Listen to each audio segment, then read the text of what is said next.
भगूरला तिझ विद्यामंदिर शाळेचं स्नेहसंमेलन आणि पारितोषिक वितरण समारंभ संपन्न.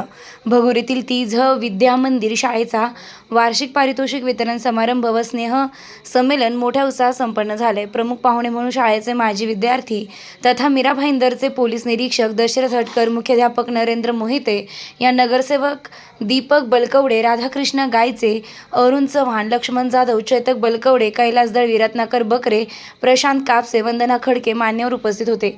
यावेळी मुख्य प्रमुख पाहुणे पोलीस निरीक्षक दशरथ हटकर यांनी मार्गदर्शन करताना सांगितले की अडचणीच्या काळात गरिबाच्या परिस्थितीत शिक्षण घेणं शक्य नव्हतं, परंतु शाळेनं केलेलं मार्गदर्शन व क्रीडा क्षेत्रातील नैपुण्य आणि NCCच्या माध्यमातून मला वयाच्या 18व्या वर्षी नोकरी मिळू शकली. अडचणीच्या काळात शाळेनं दाखविलेला मार्ग पुढे कामात आला.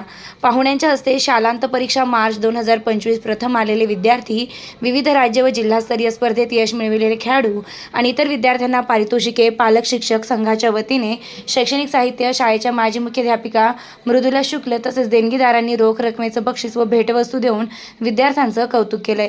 कार्यक्रमास भास्कर भदाने, विजय पवार, हौसाबाई खोकले, मीराबाई पगारे, हेमंत काशीकर, कुंदन गवळी, संदीप पाटील, कैलास टोपले, माया सिसोदे, महेंद्र महाजन, विजया चतुर, विलास कडाळे, चिमा सापटे, सुनील शेटे, दिगंबर माळी उपस्थित होते. रोकठोक पोलीस टाइम्स न्यूजसाठी संपादक विलास डी भालेराव, भगूर, नाशिक.